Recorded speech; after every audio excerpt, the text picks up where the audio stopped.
Voilà, bonjour. Ah, ça va être un peu la phase de digestion là, surtout avec cette absinthe là. Ça peut être un peu difficile. We'll be digesting, I think, and for those who've had absinthe, it might prove tricky, but I'm hoping we're going to be able to invigorate all of this and to channel your attention. But I'm sure we'll be able to do that, because for this last half day of the Bitcoin Paradigm event, and before we meet at the bikini test where we'll be able to unwind, we're honored to have a panel. This carries a lot of meaning for me to introduce the next person. They have more than one hat, and we're really happy to have them, because in France there's a lot happening on the political front, and that could have prevented her from coming. So the whole team of the event is very thankful to her. We're very lucky to have her today. And I met her when I was quite wrecked. She's part of people who really lifted my spirits, and thanks to whom I never stopped learning about Bitcoin. Thank you, Aurore.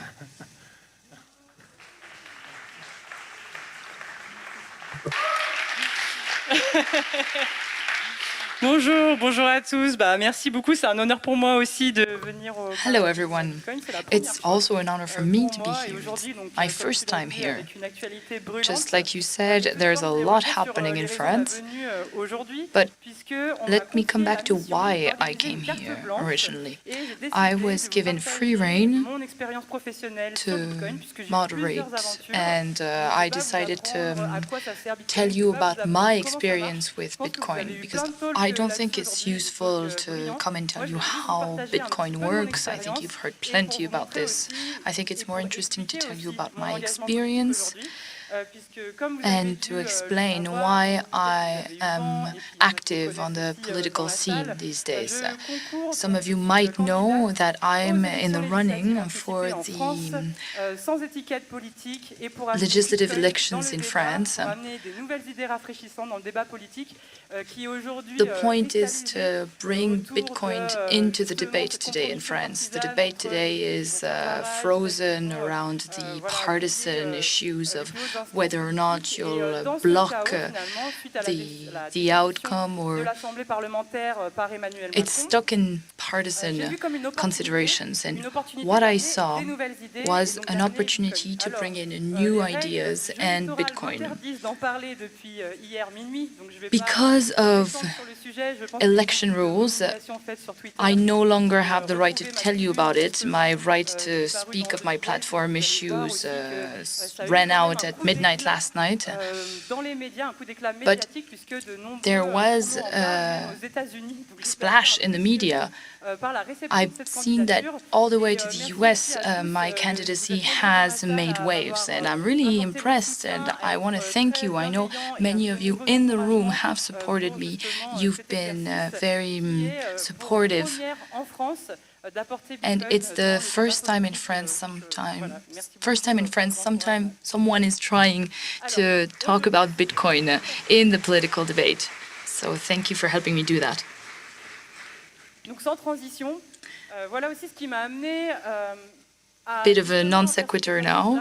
Puisque j'ai une vie professionnelle bien remplie sur le secteur de Bitcoin et une vie qui a été My contrainte. work life is very busy with Bitcoin, but I've always been constrained by regulations, and I'm quite angry about the boycotting that's happening. We've got lots of laws being drafted by people who don't know the sector or the environment.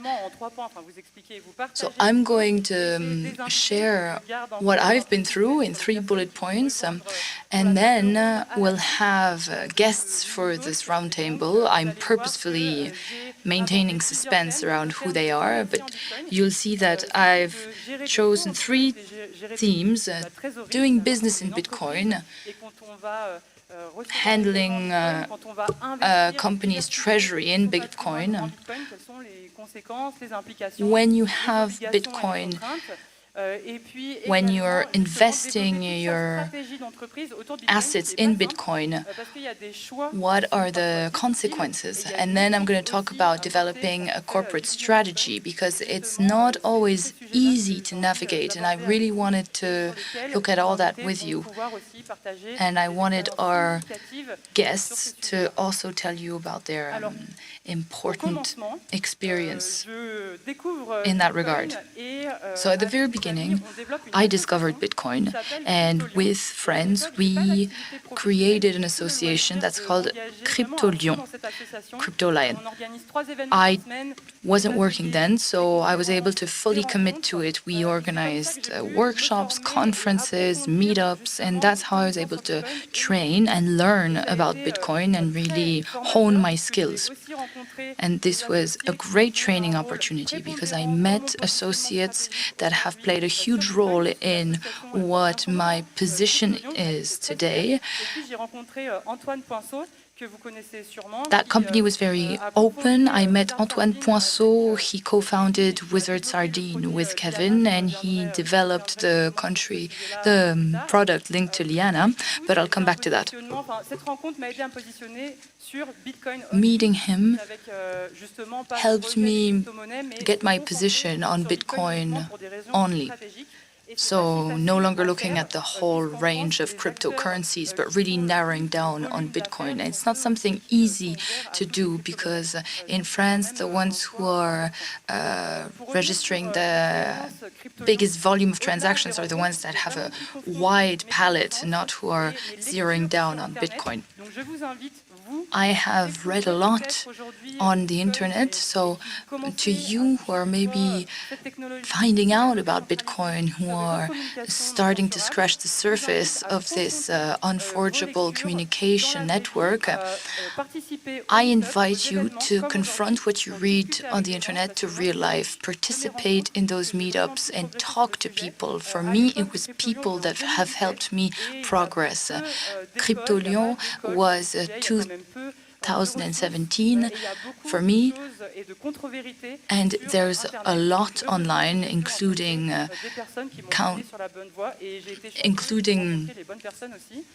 wrong facts.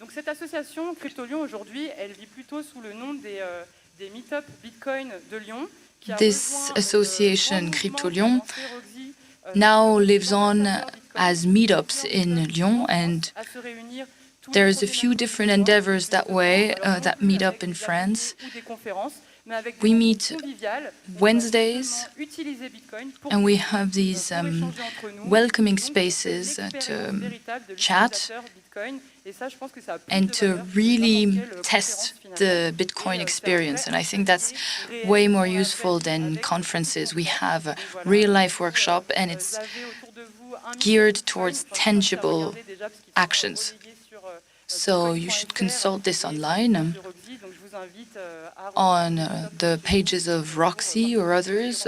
Find out where is the nearest meetup and meet people from your community. So for me, at the beginning, there were a lot of people, and those people helped me. Then I met Antoine, we were a group of friends, we were able to test the market and see that there was an appetite for knowledge on cryptocurrency. So we created a company, Léonode, and it created the brand Bitcoin. It's registered in France, so it's completely compliant with the fight against money laundering and terrorism funding. There's 5 associates, including me. We don't have salaried employees, and we develop using our own funds, and that is a choice. We didn't want to be subject to investors who could dictate our policies. So that's freedom. It's costly, but we're very happy to have that freedom. It gives us a lot of serenity as we navigate. So we're a Bitcoin broker, and it's a takeoff ramp for people who don't want to buy Bitcoin online because there's a lot of scam websites. And also there's lots of people who want and need to meet people in real life and who want to have more certainty that way about how to acquire Bitcoin and secure it. It took us about a year to develop that policy at CBFT, and we're very happy today. We've had operations since 2019, and we're a really safe entry point into Bitcoin. Collaborating with the French Authority on Financial Markets, the AMF, is not easy. We need to check all the time that we've implemented our policies. Every quarter, we have an Excel file of about 50 questions that we need to answer. And we're in self-custody mode, which means that we support our clients, we help them secure their funds, and we help them be autonomous in the true tradition of Bitcoin. And that's a way for us also to avoid some red tape or to take some of the burden off, because since we're having our clients be hands-on, it means we only answer one of the questions of the LCBFT in their questionnaire instead of answering the 50 others that come with having to fully pilot your clients. We also know that observing the rules is a great way to give clients trust in the system, and it's a way to bring masses to Bitcoin and to make sure it's truly taken up.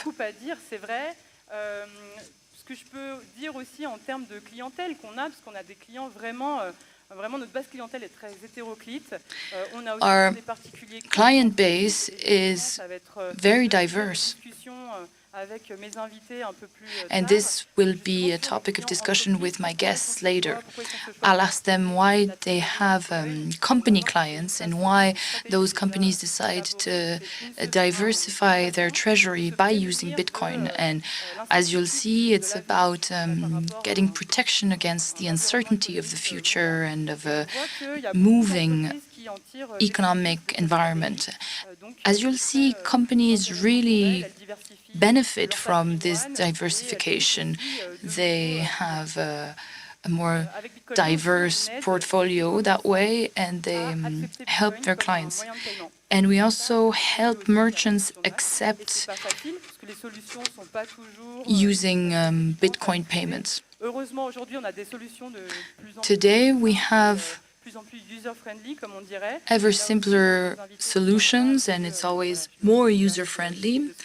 And one of my guests, Jimmy from Swiss Bitcoin Pay, will help us understand what constraints, what challenges merchants face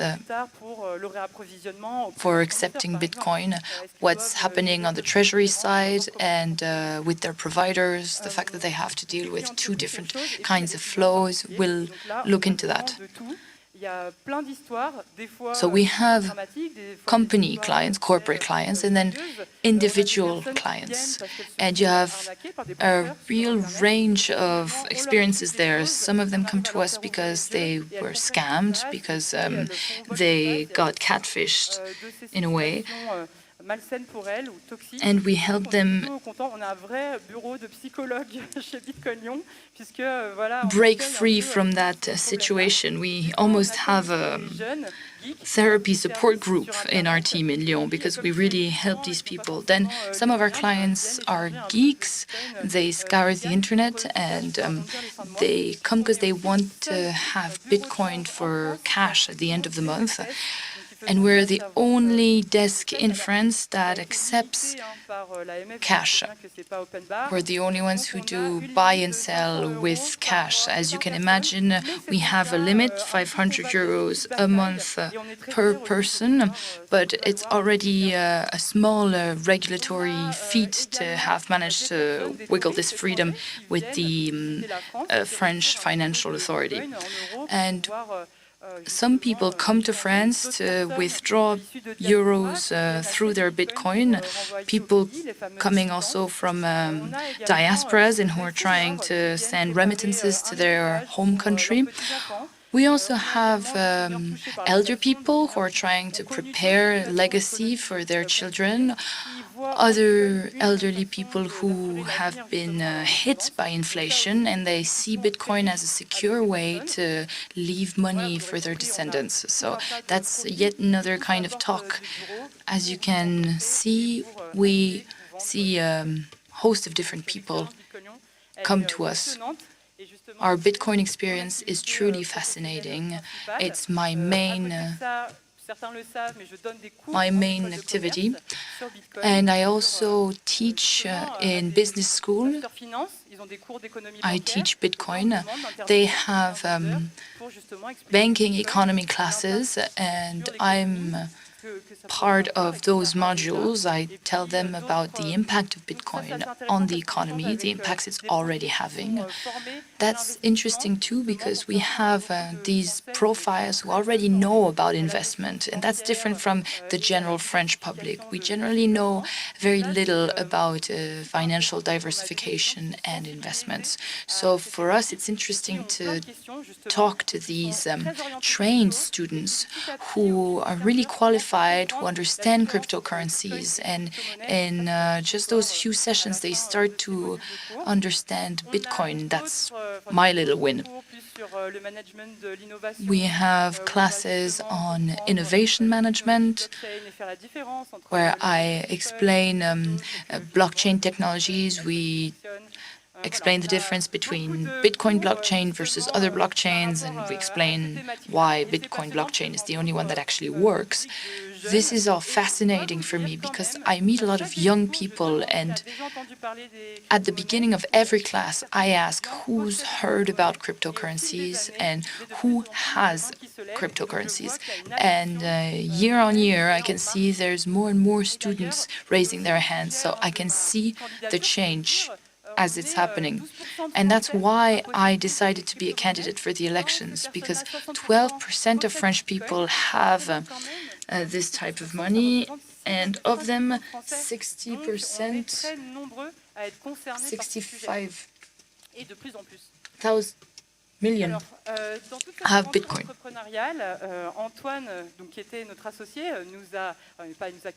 Throughout this whole adventure, Antoine, who used to be our associate, embarked on another adventure, Liana, and this is linked to what we're going to talk about today, because this is linked to Revolt, which was a way to hold Bitcoin in different ways when you're a business.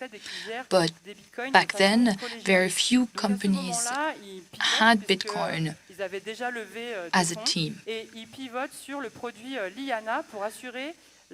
But Antoine pivoted and went to the Liana product to work on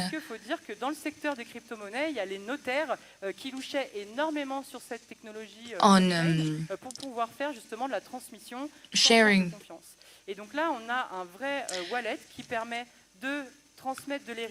Inheritance without having to go through notaires. You have these wallets through time lock and miniscripts. They're programmed to automatically send funds to another wallet, and this is also a way to have protection against the loss of key, which is an inherent risk to self-custody of Bitcoin. So that's another really interesting path to have taken. With that company, Antoine and Kevin also organized BTC Azores. It's an event that we participate in, and we've implemented the payment solution for them. So we have the experience there of using it for payment method and then having it for providers. So those uses have led us to wonder how we can transfer Bitcoin without using trusted third parties.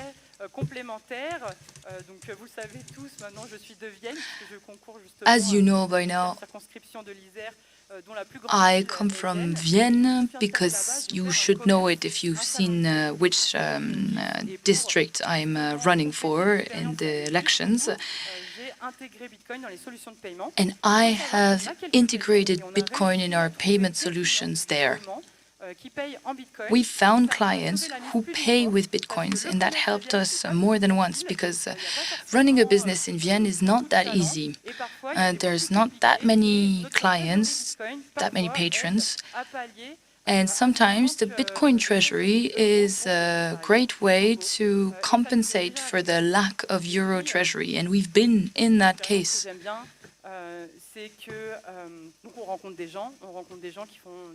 So that's one experience I like. We meet people. It's not always people that we see during the meetups, so we discover new people through that. And since I work a lot, I've decided to stop doing that.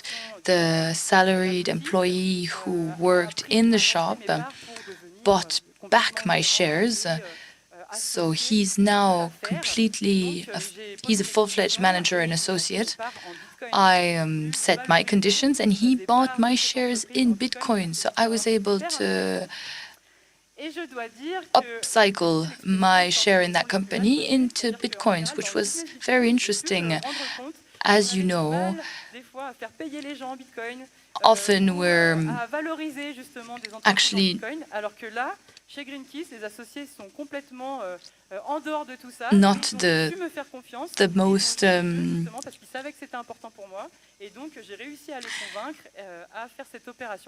Greenkiss, I managed to get that operation going. And that wasn't easy to begin with. But it's exactly like selling a share in euros. You set the conditions that this amount of shares, which were in euro initially, will be sold in Bitcoin, and it's actually really a smooth process. You'll see that it's quite easy to do that.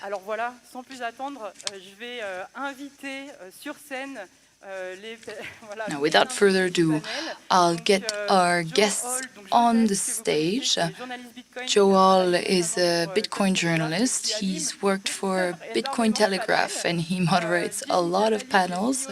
We have Jimmy Jabali, who's CEO of Swiss Bitcoin Pay. He's helped integrate Bitcoin as a payment means. And then Nobs is crypto solutions expert and he helps on the accounting side. Alors, au niveau de la technique, ça serait pas mal qu'on puisse avoir d'autres micros. Merci. Ouais. Donc, merci déjà à tous les trois d'avoir répondu à... Thank you for accepting the invitation. On va commencer par faire un tour de table. Bon, je sais que dans l'audience, on vous connaît quand même beaucoup, mais un petit tour de table pour vous présenter. We're first going to do a round of introductions. I know the public probably knows you, but it's still a good idea. Right. Well, I hope everyone can hear me well. I'm Luca, and I created the company Crypto Solutions. That was 2 years ago. Through this, I offer accounting services, tax services, professional domicile services for Swiss-based organizations, and I help individuals with tax issues. Thanks for the invitation. I'm Jimmy Jabali. I'm CEO and developer of Swiss Bitcoin Pay. That's an app for merchants, for them to be able to accept Bitcoin payments using Lightning. Yeah, and that's a great tool, by the way. Hope you all speak English perfectly, yeah? Yeah. Yes, thank you. Non, mais en fait, je vais faire en français. C'est la première fois que je fais un panel en français. Actually, I'm going to be speaking French. It's my first time speaking at a panel in Switzerland and in French. Thank you so much for inviting me. I think that's a great initiative. I'm Joe Nakamoto. Joe Hall died a few years ago. He was a shitcoiner and he worked in Fiat. I'm a content creator. I work for him. And about 3 years ago, I knocked on the door of Bitcoin Lyon because I was in les Deux Alpes to ski nearby Lyon. And when I knocked on your door, your colleague was there. He thought I was a scammer, and we started talking. And in the end, I wrote an article about Bitcoin Lyon, and I was really impressed by the fact that he was the only one who accepts cash. So you can actually sell Bitcoin and get cash, which is all really important for privacy and security. And I really like Lyon as a city. I also love Switzerland, but I studied as part of my Erasmus in Lyon there, so I really I'm fond of it. Thank you all for accepting the invitation. I have a question for you. You two own businesses. How do clients come to you and how do they get to know you? Are they from the cryptocurrency and Bitcoin world, or did they just find out about it and do they learn more by coming to see you? Well, in my case, there's a little bit of everything. Some are curious, they want to understand more about how Swiss Bitcoin Pay works. And then sometimes merchants have heard about it and they book an appointment on Calendly. For each and every one of them, I support them, I take them through it.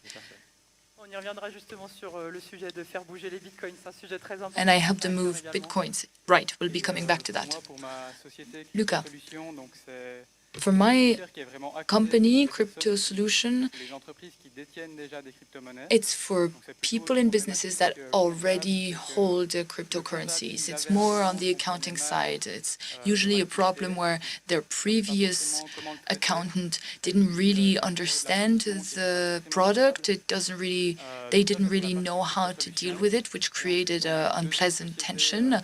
So that's our Crypto Solutions. And then we have a completely normal fiduciary company. People through that more conventional company come and ask me to understand a bit more cryptocurrencies. So I have the two kinds. Great. Have you seen an evolution? Are things generally on the uphill? In my case, yes.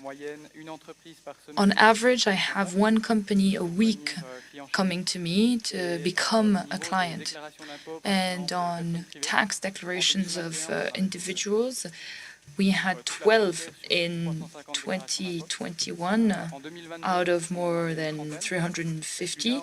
In 2022, there were about 30, and for 23, about 60. So that's huge progress. I was looking at BTC Map and I saw that there's 102,000 merchants in the world who accept Bitcoin. That's maybe not a lot for the global scale. Well, I think it's 10,000, so that's 10 times less. Right. The moderator says it was 110 a few minutes ago, and Jimmy says maybe I missed a zero. Well, it shows that we were maybe missing a solution for companies to take the leap. I think we were missing a chain, a link in the chain to help merchants take that step. The moderator. Yes, for example, what was missing for us was liquidity. Jimmy, I don't know if I have the solution. I'm not a wizard, but Swiss Bitcoin Pay has a solution for merchants to receive payments, but we also have Bitcoin cards through which you can send payments, and all of them operate on the same node, which naturally balances things. Aurore. Right, and I imagine that you can also do transactions to send to accountants. And Luca, you process those files. Luca, yes, I do. And that's one of the issues we have. The client that comes to us always has a different format for their file, because if he downloaded it from Binance, then he has a certain format, and then another one from another source. All of platforms have different sets of data. Binance calls a withdrawal exit, whereas Kraken calls a withdrawal. So the same operation has different names, and we're having to deal with that complexity. Aurore, you wanted to add something? ChatGPT seems to be a great solution. Justement, cette notion d'accepter les paiements, il faut encore qu'il y ait des gens qui payent. In order for merchants to accept payments, you also need people to make those payments. And I know, Joe, that was one of your things at some point. You'd go to businesses and you'd tell them, see, I'm going to buy a beer off you just to show you that it works. And I thought that was really shrewd of you, really clever. Did it work every time? I was in Prague, and I remember that merchants showed Bitcoins are accepted here, but then when I asked, they said, no, we just have the sticker, but we don't do that anymore. Joe, yes, that's linked to statistics that you have on BTC Map. You have a lot of merchants there that are on display, but sometimes they're not even in existence anymore. They are closed permanently, which you can see if you look at Google Maps. So it's a little bit about data, isn't it? And with the example of Prague, some bars accepted Bitcoin, but in the end it was difficult to accept it, or the staff wasn't trained for it. So the issue was if the manager wasn't there, they didn't in fact accept it, which means overall they didn't accept Bitcoin. There's no CEO with Bitcoin, which is important, but it also means that there's no shared strategy across systems. So with Bitcoin Pay and Binance Pay and Kraken, you have something different, and people believe that Binance Pay is Bitcoin, but in the end it's not. It's very KYC oriented. Same with Lightning. That's been added a year ago or 6 months ago with Binance. But the point of Lightning is to be able to pay in business. So there's cryptocurrencies, but if we're looking purely at Bitcoin, my job, for example, is about transferring stories that I witness or that I film. I share those stories in easily digestible content and short videos on YouTube, for example, to show them and to show my mother that Bitcoin exists, that people pay with Bitcoin, and that sometimes it's even better than the system that exists now. En fait, qui connaît l'île de Homme? Does someone know the island of The Isle of Man? So it's something between England and Ireland, and there is a great concentration of Bitcoiners and shopkeepers that accept Bitcoin because there's 0% of capital gains tax. Gain en capital. Ah, ok, c'est exactement pareil. Ok, le 0% de gain en capital. 0% of capital gains tax on the Isle of Man, so you can't have tax if you pay for a beer, because sometimes people are scared. Maybe they have times 6 or times 10 on their investment, and so they're scared to just spend £5 on a beer. So there is a very high rate of Bitcoiners if you compare with England or Ireland. I interviewed a person who managed a coffee shop, and this is someone coming from Hungary. You know, there is the Satoshi statue. So this is someone who understands everything, but who started as a shopkeeper because there was a company on the Isle of Man who contacted this person saying, we have a new system of payment like Visa, but it's quicker and it's cheaper. He said yes, and 5 years later, he loves Bitcoin. And when I said, can you accept Bitcoin credit cards? And he said, of course, but Bitcoin, yeah. Why? Because there are less fees and it's even faster. So if there is a long line, for instance, I have the NFC in my ring, so I don't even have to take out my smartphone or my bracelet. And this is something that doesn't exist in the fiat system yet. So he's very happy, and this is something that's very developed with a well-developed tax infrastructure. And if I compare my experience there with my experience in the third world, countries such as Peru or Senegal or South Africa or even Cuba, where I also had documentaries on Bitcoin. Bitcoin exists as a survival tool because there are no banks, and it's not possible to have a bank account because there are no birth certificates, proof of employment or proof of residence. So becoming just having a Lightning wallet changes their lives. I have many examples, but maybe I can keep them for later. Yes, and we will come back to those examples because they are very different and they teach us a lot. There's one thing that we understand through all the experiences that you observed is that they are places like foci of adoption. So if someone starts accepting Bitcoin, and if others see that it's profitable, their neighbors and the surroundings start adopting it too, and it creates an economic fabric. I think that's the experience that you had in Peru. I've been following your work on the social media, and I could see that in Peru there is a whole virtuous economic circle that was created also with the support of an NGO. And this is also something that we might discuss later on. So it's on the type of business clients that we talked about, especially in developed countries. And we said that accepting this type of means of payment involved training staff as well.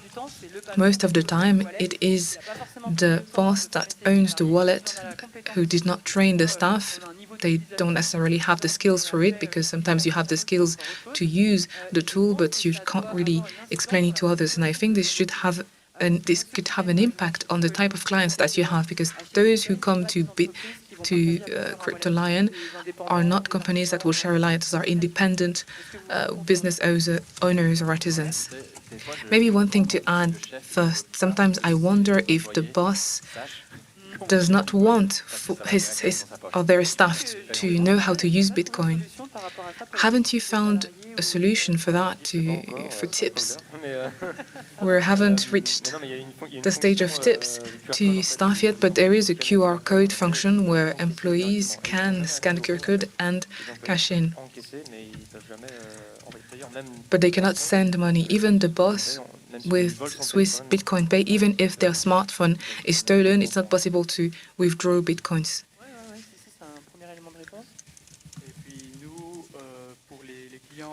And for clients, we have a bar where we regularly go every 2 weeks to organize meetups in the Jura canton. They are still a bit reluctant. We are trying to convince them, but they're scared because they have a lot of staff with a lot of rotation and turnover, and so they're scared of having to train staff constantly. Even though once you know the system, once you've done the training course, you don't need to know how Bitcoin works to show a QR code. That's what we try to explain them. We organize demonstrations. We also did this with Jimmy and with Swiss Bitcoin Pay. And after 2 years, now they're starting to consider it. Luca, do you have clients where companies have several associates that own Bitcoin, and if so, how did they manage to secure their Bitcoin? Very often it's self-custodial with single signature, so just one associate will be managing the funds. And I think I have none of my current clients that has multi-signatures on their funds, and there's no management by several people. That's the challenge. Often it's better to just trust one of the associates rather than having a multi-sig that would lead to more issue in the future. Yes, that's one thing. And many people, well, often it's that one associate that is interested in Bitcoin payments and will manage them, and other associates focus on administrative tasks and other things. And in passing, Bitcoin is managed by the boss, and I see this as well when I do the reconciliation. For Bitcoin transactions, I have to wait for the manager to provide me with the information, because employees cannot collect this information. So that shows really the place that Bitcoin has within the company. Do you have any success stories of business owners that diversified their assets and that now have really won over time? Well, not really, because clients that come to me usually already are crypto natives.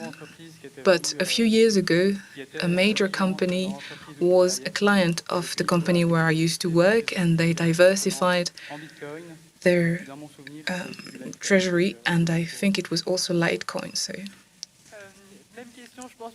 same question for Jimmy. Do you have any success story? People who came to accept Bitcoin payments and now end up with in a very comfortable situation. Not necessarily, but this is something quite new. We've only been in this for 2 years, so there hasn't been a bull market yet. So not for now. On shopkeepers' feedback, I wanted to go back to what you observed in Peru. Was it difficult for shopkeepers to accept Bitcoins? Did they have to be encouraged? How did it work? I like this question. So I was in Peru 6 months ago. And to answer this question, it's good to understand the background. It's a cash economy, so it's one of the most liquid economies in the world. It's, well, 70% of the people who live outside of Lima do not have a bank account, so they only work with cash, and there are many Peruvians who sleep with cash under their mattress because there is really not a savings culture. There is no different consideration of the future, and that's why the COVID-19 was quite difficult for people, because no one had money on the side when the government said you cannot work anymore. So when we arrived there, I was prepared, but not prepared enough for what I would see, the levels of poverty and the success of Bitcoin in small, remote villages in the mountains. So close to Machu Picchu, the Andes.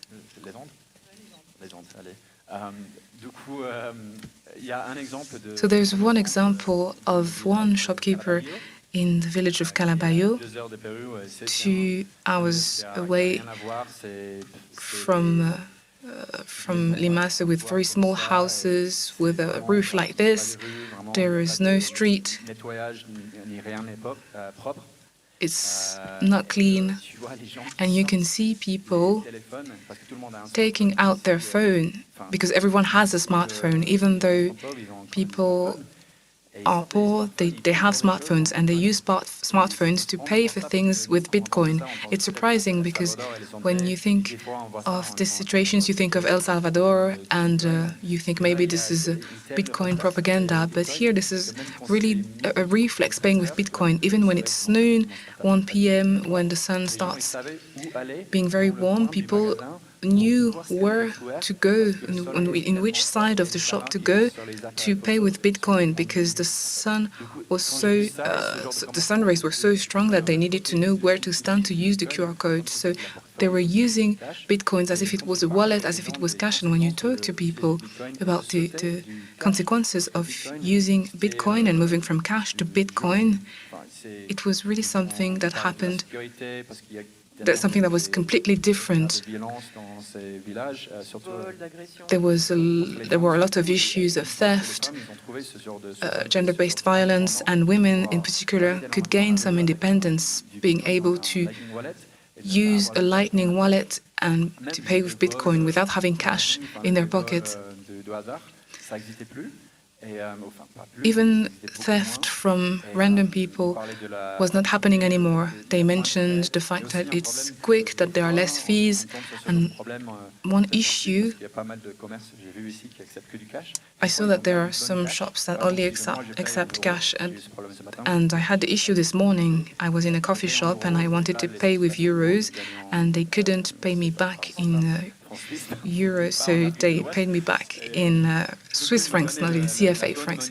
So they gave me the right currency in Swiss francs, but I wanted euros because tomorrow I'm flying back to Lisbon.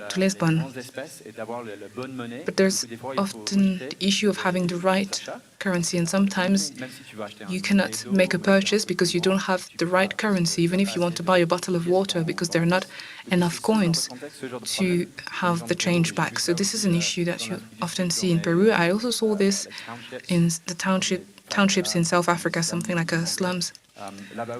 And also in townships, you have cash-related issues. Cash is good when you are in a big city or in a city like La Chaux-de-Fonds, where you don't have a lot of problems on the street. I know this is not very clear, I'm sorry, but I would like to encourage you to watch my videos on the topics. Please don't trust what I say, but verify it. I spent the days there, and at the end of the day, I would call my girlfriend crying, saying Bitcoin is really changing things. I had many bank accounts, and now I only have one bank. So Bitcoin is about bank the unbanked and debank the bank. So it really banks the unbanked, and there's real potential there. I think this observation work is very important. Going in the field is important because there are many misconceptions, and there are many Bitcoin opponents who come on stage and say Bitcoin is useless. And when you hear this kind of testimony, this is really something that advocates for the use of Bitcoin. You talked about Peru, and very often we say that Bitcoin is a universal currency that should be used across the world. We're Westerners, so we think we might avoid the exchange rates, and even companies could be protected thanks to that. But we can see that in some countries there are several currencies coexisting, and Bitcoin is a good solution in this context. I think that the case of Peru is very interesting. Another one that struck me was your story in Cuba. I went to Peru and I also went to Cuba before those things were democratized. And in Cuba there is no internet. So how does it concretely happen? Because when I watched your story, I was also wondering about how it actually worked. When were you in Cuba? 2016, says Aurore. So internet was just starting in the country. Yes, in Havana. You could see some internet spots and you would see groups of people, and you could tell there probably was the internet there, and the government was watching you while you were using the internet. It's an authoritarian regime indeed. It's funny because the government had the internet in Cuba in 2013, and I knew this because one of the guys in the documentary in Cuba who was helping the government, everyone was working for the government, so he was part of the telecommunications authorities. So he's the one who brought internet to Cuba, and he read Satoshi's white paper in 2014. He was one of the first Cuban persons to read the white paper, and he started stacking on the side because he could see the future of this currency, a currency that does not belong to the government. while you were in Cuba, there were two different currencies, the CUC and the CUP. The CUC was rooted out in 2019, 2020. And the first time I went to Cuba was in 2019. I also saw this currency system. There was the official exchange rate, which is a lie because, of course, the government is a government that lies. And then you could see the actual exchange rate. And in 2023, when I traveled there, I wanted to explain everything that was happening around Bitcoin in Cuba. And I wanted to find out if Bitcoin is a real solution for Cubans. I read Alec Gladstein's book, which is Check Your Financial Privilege, and one chapter tackles Bitcoiners' communities in Cuba. I also wanted to not trust but verify, and I went there, and I must say that journalism in Cuba is illegal. So I arrived as a tourist, and there were stories about Cuban spies following us, but just to send a message saying, we are watching you, we can see you. So this was a form of pressure. But now to talk about pressure, now all smartphones are connected to the internet, even though smartphones cost $20 to $30. On one market,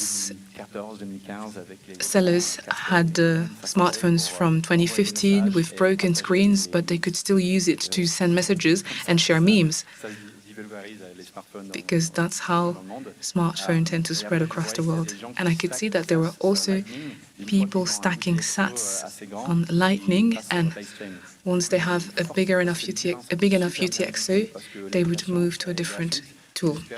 People who are well trained, sometimes up to a master's degree level.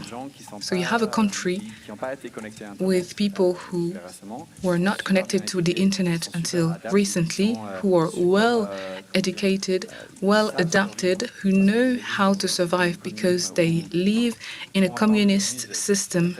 And when you talk about communism, there's the theory, but if you look at the practice, it's completely different. If you look at food supply or infrastructure, there is the official line and then there's the reality. So they were always operating in this system. They were prepared for the Bitcoin world, but with a lot of limitations, because there's also the US embargo, which is something good because you don't have Binance, Kraken, so you don't have shit coins in Cuba. So the Bitcoiners that I met in Cuba are more maxis, but they still are shitcoiners because you can't avoid them anywhere you go in the world. But I don't blame them, because there is a currency in Cuba with an inflation rate of about 100% per year, so it's impossible to save money. Katria in the documentary told me about her parents who wanted to retire and buy a house, but when the time to retire came, they did not have enough money to buy a bicycle. And so with her Bitcoin, she explained that she could support them, and now they're really convinced about Bitcoin. But there is also the fear of the government. So now I'm no longer allowed to travel to Cuba. It's done, it's over for me. I would have some car accident, there would be some incident on the street, because what we did there was illegal. But there is a beautiful future for Bitcoin in Cuba, thanks to the work people did on site and thanks to the help provided there. My first Bitcoin, the program that was created in El Salvador 2 years ago, is free. You can follow or attend it anywhere in the world, France or Switzerland. Right now there are 3 ongoing courses in Cuba in 3 different villages, and this is the 3rd or 4th edition of the course. So this is something that is progressing really well, even though it is part of one of the most authoritarian and bad systems. Yes, when you see that governments have their back to the wall, they tend to turn to those solutions. We have trouble buying into those technologies, we have trouble seeing the use, but when you hear examples like that or other examples, mentioned by Arte, saying that in Afghanistan, women could not leave the house and provided IT services online. They were paid in bitcoins and they became the main source of income for the family and they earned the respect of the family. So when you hear examples like that, you can't deny the use of bitcoin. And I believe this is something that's quite telling. I don't know if you still have a lot of time. Do we have to conclude? If you're happy with us continuing, we will. Maybe another word on, maybe one more word on the use of Bitcoin and what to say to those who oppose it. Well, first of all, for companies, even in Switzerland, some companies cannot open bank accounts. So for those companies, Bitcoin can help them be paid in Bitcoin. They can also pay invoices or salaries in Bitcoin. There are companies in Switzerland that operate 100% with Bitcoin, 100% of their liquid assets. That's very interesting. Thank you very much for your presentations, testimonies, feedback. It was fascinating. I was really happy to be with you. Thank you all for coming, and I hope that you enjoyed those discussions as much as I did. I wish you a good rest of the afternoon. Oui, oui, si tu veux, oui, on peut faire question. Il y a une question, je crois. Attends, je vais laisser. Vas-y, vas-y. Là, elle est où la question? Ça sert pas grand-chose. Ouais. Bonjour, merci beaucoup. Good afternoon. Thank you very much for all this feedback and for this great roundtable. You talked about the limitations of internet in developing countries. I know that, Jimmy, it's possible to pay without the internet.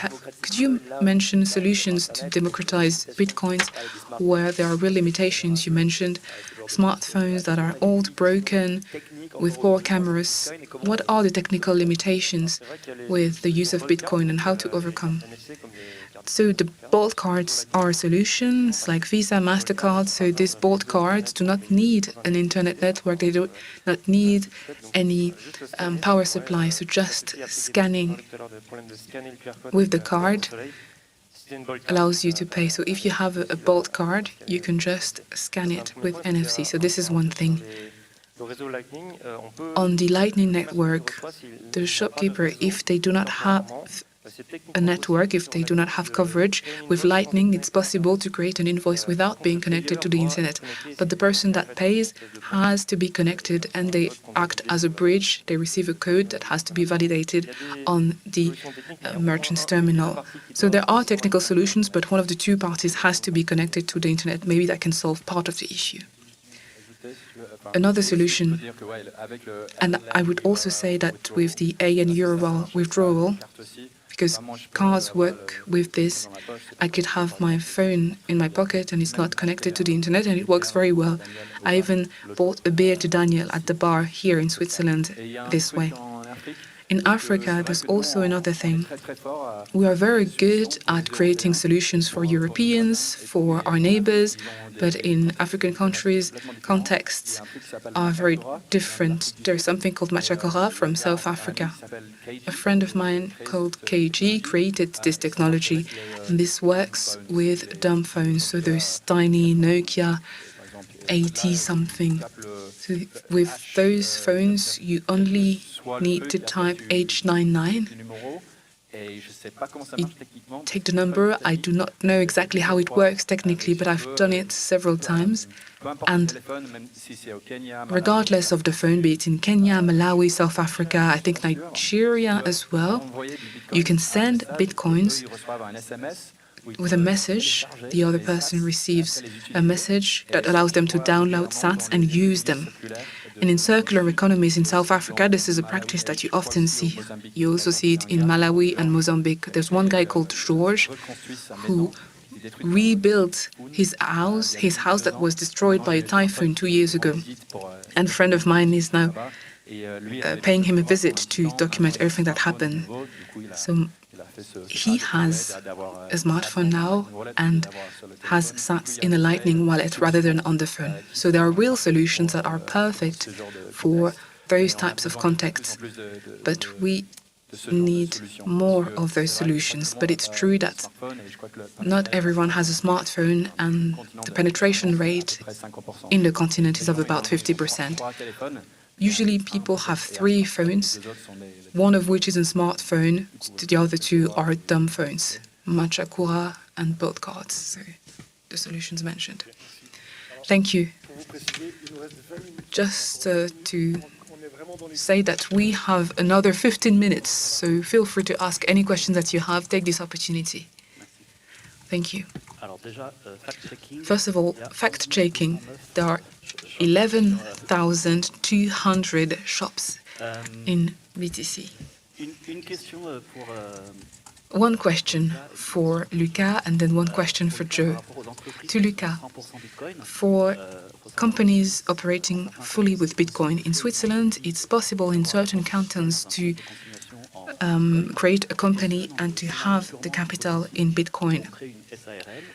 If we imagine creating an anonymous company, we can bring the capital in Bitcoin, and that Bitcoin is multiplied by 5, then I have the equivalent of 100,000 Bitcoins or Swiss francs. Can I convert my company? Well, first of all, your 20,000 will be converted into Bitcoin, and then you will have liquid assets in Bitcoin. So when the Bitcoin increases in value, the amount of liquidity will increase. That's all that will happen. So your capital, as long as the financial year hasn't ended or the year hasn't ended, nothing will change. But if at the end of the year you have a benefit of 80,000 Swiss francs, you could have the equity to augment your capital. But out of those 80,000 francs of benefits, you will have to pay taxes, etc. So it's not that easy. Thank you. A question to Joe. This is another question related to the artistic space around Bitcoin. Over the past few years, we've seen a lot of documentaries, short films. 10 years ago, there was a film which was The Rise and Rise of Bitcoin, which was a bit alone in its space. You work in this space. How do you perceive this change? Do you have a few examples of short films, of documentary films that for you have a lot of impact and that could help convince people? That I have made, not necessarily, but maybe. Well, thank you very much for this question. It's good. My favorite one is The Human Bee. It's from Germany, but there are probably German speakers in the room. This one really shows the humane side of Bitcoin, shows how it transforms you. You don't change Bitcoin, Bitcoin changes you. The idea is that you don't change Bitcoin, Bitcoin changes you. And I saw this when working with people using Bitcoin. They all change, they all develop and become very good humans. So The Human Bee shows about 1 year of a German person explaining why they chose Bitcoin. There's also Tucci, one of the famous anonymous Bitcoin writers, and they are also part of this story. It's very well made.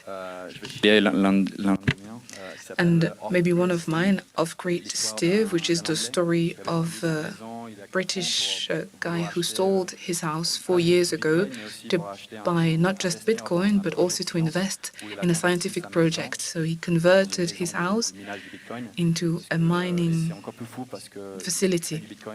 So he creates Bitcoins with solar panels in the UK, where it constantly rains and there is no sun. So he still managed to live completely off the grid, consuming no power from the government, and he makes about 15 euros per day. He charges his Tesla, his TV, his workspace with the solar panels, and for the rest, it all goes to Bitcoin mining. And it becomes interesting because it's the heating coming from the miner that is used, because when you have this machine, it makes a lot of noise and a lot of heat. And he created a system where the miner is outside of the house and he directs the heat under the house, so that creates floor eating. And then with the second miner, he created tentacles like a jellyfish, which he directs into the house. And I really like this documentary because it shows that Bitcoin brings together nerds, geeks, and they're passionate. And that's why we're making headway, because we're willing to live in tiny houses and to take on that kind of resilience project.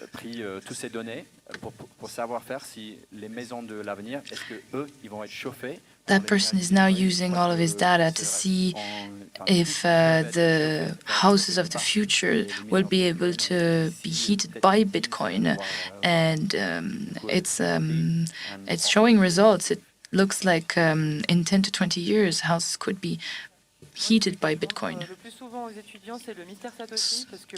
The one I like to show students is the Satoshi mystery, le mystère Satoshi. I think it really shows the genesis of the story, and it's really well done, and it's on Arte, yes. You should know that not every country allows you to view it on YouTube. There's countries where it's blocked. Thank you. I have a question for Aurore. Thank you for everything you did for Bitcoin, and all the best for pursuing this on the political stage. Are you raising funds for your campaign? For the current campaign? No. I'm speaking under control. It's the first time that we're trying something like this, so we self-funded and we didn't want to take any risks. But in the future, we're going to look at what could be done to build a bigger movement. Maybe something can be orchestrated and like raising funds. And could you do it internationally? Yes, of course. I mean, it's Bitcoin. There are no borders with Bitcoin. That's great. I have a question for Joe. It's got nothing to do with the roundtable. Just could you give me my charger back? Sure, consider it done. Thanks, Zaya.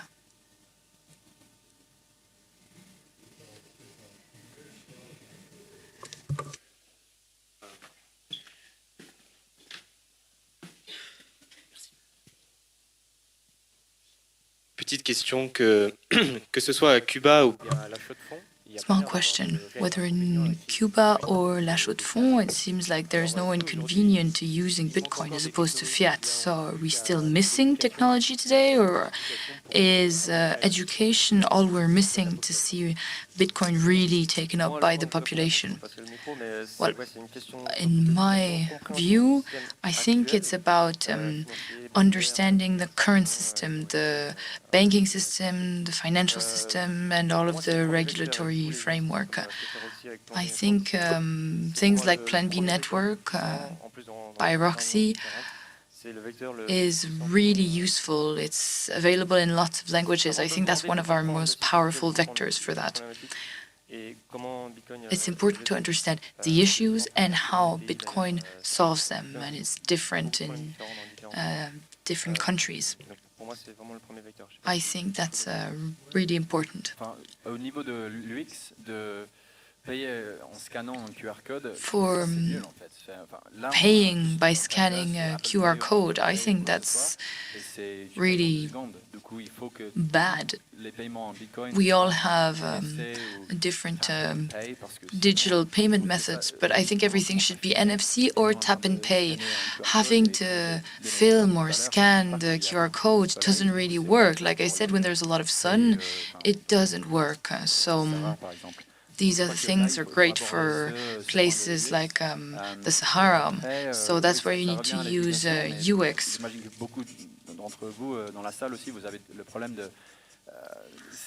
And I think many people in this room know that it's difficult to speak about Bitcoin among friends. Some people are interested and some are reluctant. Some have started to take the orange pill. In my group of friends, it's only been 5 years that they know what I do, what I work on.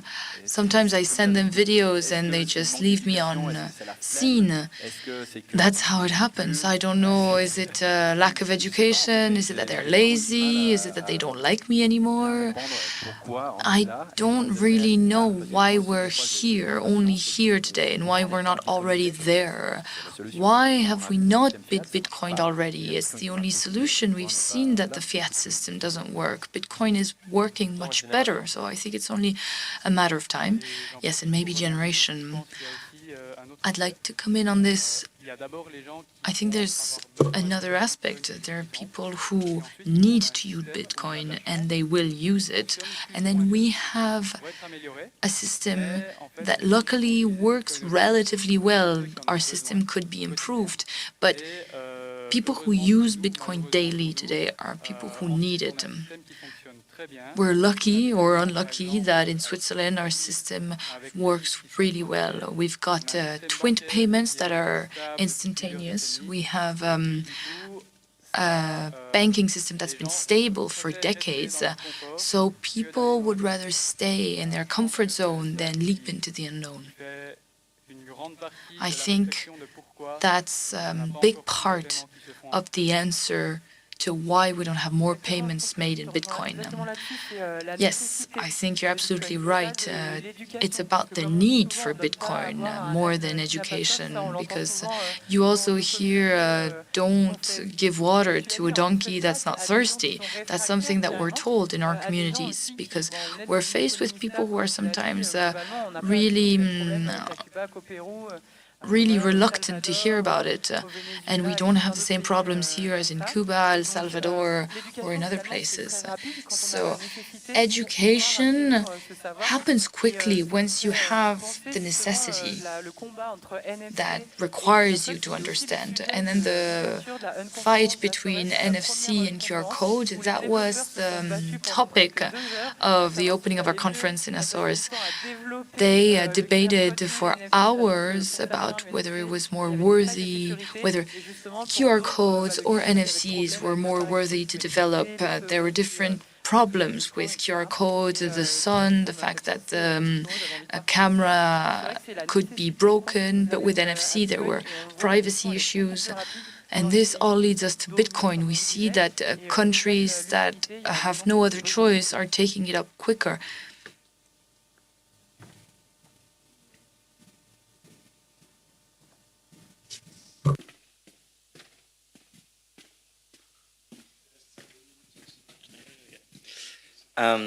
Pour continuer un petit peu sur tout ce qui va être NFC ou QR code, I'm staying on the QR code and NFC theme. Lugano has 400 merchants which accept Bitcoin, and the solution was easy. They bought the proper payment terminals, and sometimes they even have the luxury of having two. So will we have to develop Bitcoin-specific infrastructure, or will we have infrastructure that works with everything?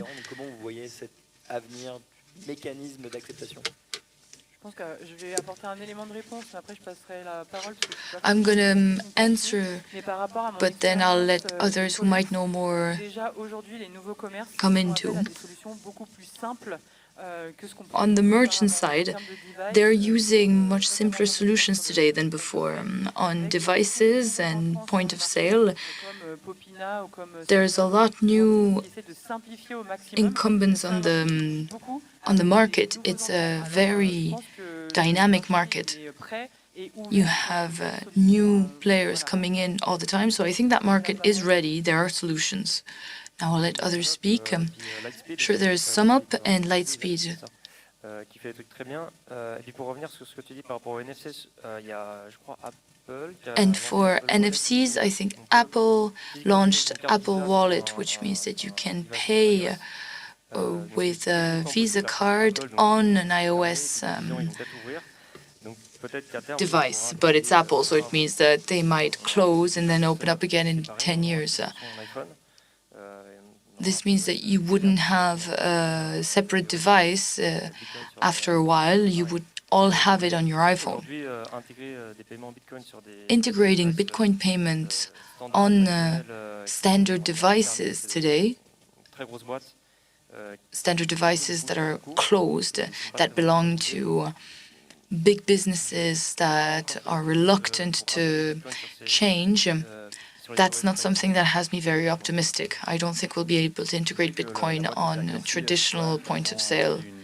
I know for Square, Jack Dorsey's business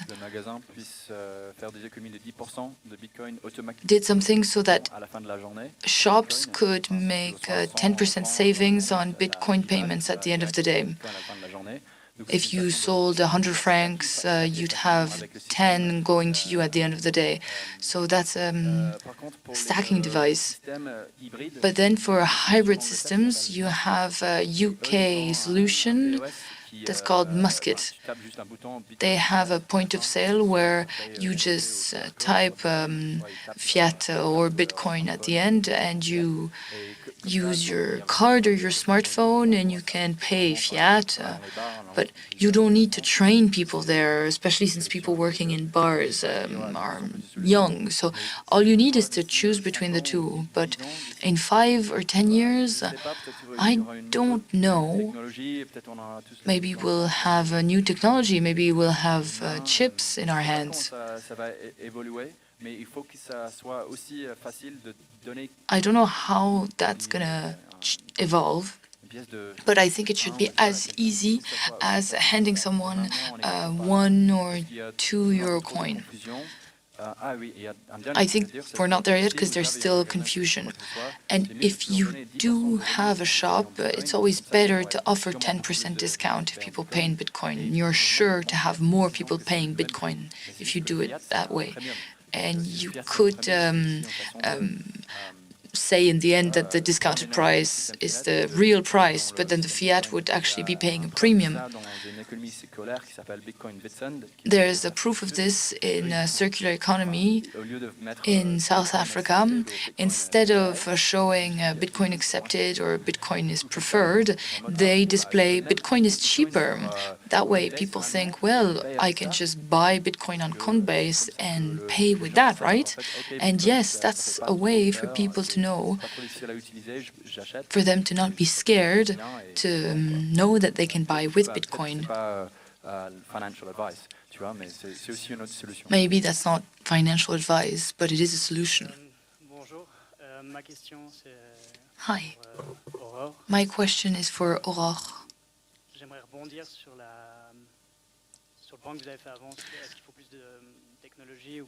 I'm coming back to what you said about do we need more technology or do we need more education? I think there's a third possibility. We need politicians to be more involved. In our world, there's a lot of transfer of individual sovereignty to official sovereignty. And we're all assuming that you'll be elected, so I'm asking, how do you think you'll talk to your fellow MPs? How will you share common language? Sure, I mean, let's assume I'll be elected, but that might be a bit optimistic. I think it's important to use language that is simple and that everyone understands. It will be important to promote ideas that not everyone's understood yet. I think individual sovereignty is something we as Bitcoiners are sensitive to, but it doesn't resonate with everyone. So this goes back to what we were saying about the necessity, what we didn't say earlier on that topic. is that there's lots of people who are bound to the fiat system. They have mortgages on their house, and they're not necessarily going to criticize it. Well, at least they're tethered to that system. About individual sovereignty and how to speak to politicians. If we get to the assembly, our idea is to speak up, to put the topic of Bitcoin on the table as soon as we're speaking of related issues like monetary policy, digital sovereignty, the ecological transition, to showcase it as a solution, maybe not the solution, but to show that we should be thinking more with this. That's my humble ambition anyway. For now, I have filed my candidacy, it was accepted, and that's been a way already to shed political light on this, and that's already a win, and let's see if there's a follow-up to that. The speaker doesn't have a mic. Alors, ce qu'il faut comprendre... Pour discuter le même langage, enfin avoir une base de langage commune avec d'autres députés qu'on peut pas. My question was about how to get a shared language with other MPs that don't necessarily have your experience, your understanding, who aren't passionate about it like you are. Sure, I mean, we're all French, so we all speak the same language in a way, and I can use French words to convey that. Maybe I can keep away from technical jargon. My candidacy doesn't have a political color, so I won't necessarily get support. But if we're elected with a majority, we will support a program, and then the MPs from the other parties come together with the majority to discuss topics. When there's bills about emerging topics, you invite experts, and the role of a Bitcoin deputy in the assembly could then be to call on the right expert in parliamentary commission. It could be to help counter some arguments in the assembly when that debate comes. But we'll see how it goes. I don't know if that's a way to answer. Well, we're at the end of the panel. I think, though, we could have another question, because we have Aurore, we have Joe, we have Jimmy, and my classmate. So another question, sure, and we'll conclude on something we haven't spoken of too much, is spending Bitcoin to counter holders. What is your point of view on individual sovereignty over one's own money as opposed to Bitcoin? Well, my point of view is that we should support and encourage individuals and companies to opt for self-custody. We have a lot of brokers and professional intermediaries that offer Bitcoin, but that keep hold of the funds. And that was one of the big tragedies in the last few years. When I met Nicolas, the FTI platform had crashed because people weren't aware enough of the difference between custody and self-custody. They didn't understand that difference between relying on someone else to be custodian of your own funds and being your own custodian. So people come to Bitcoin because they don't trust banks and they don't trust them with their own interests. And from there, it doesn't really make sense to go and trust someone else who was 30 years old and who built his own company and just started keeping millions on his own system. So in that way, I trust banks more than these new exotic actors, these newcomers. That's why I encourage for self-custody. Of course, there's an inherent risk. You're free, but you're responsible. So we need to teach people how to be sovereign. It's not an automatic skill. But when you're in a time of need, you learn very quickly. This brings me to the conclusion of the panel. I know that we all agree on this because of what we work on. I know that Joe goes to other countries in the world to show that you can pay with Bitcoin. Jimmy, you help ensure that people can pay with Bitcoin. So do you have a message? I observe a gap in the Bitcoin community between those who fulfill Nakamoto's vision that Bitcoin is a currency and as such it needs to be spent, and the other community who is holding on to it to spend it later, but we won't take it to heaven.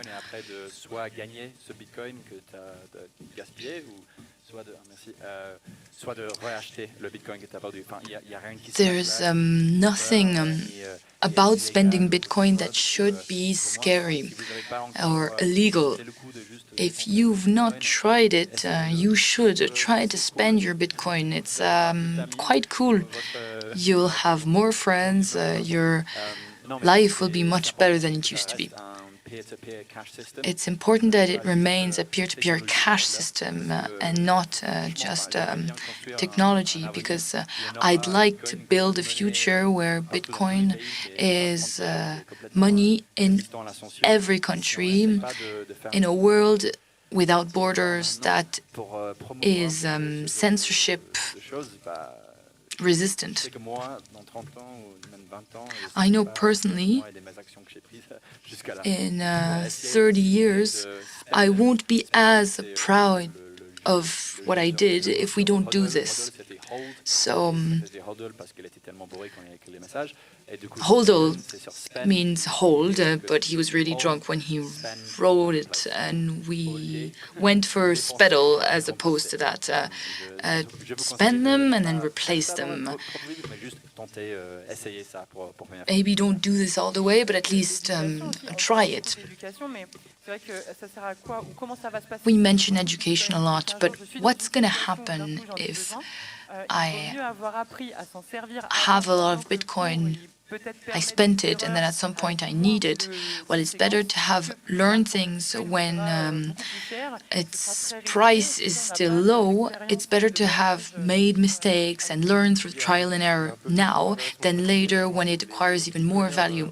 Right, and we have responsibility. Bitcoiners need to dare to spend. You said that merchants could consider offering discounts if we pay with Bitcoin. That's already the case, sometimes online too.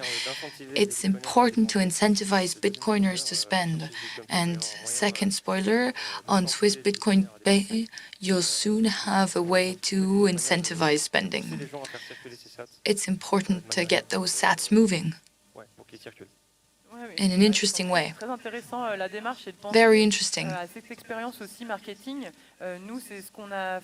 It's important to think of the marketing experience. On our platform, we sell socks and hats, and we sell in Bitcoins exclusively. People call us and say they want to buy with euros, but we refuse. That's our point. And we were saying that to providers, that when someone offers to pay in Bitcoin, it's important to offer them something.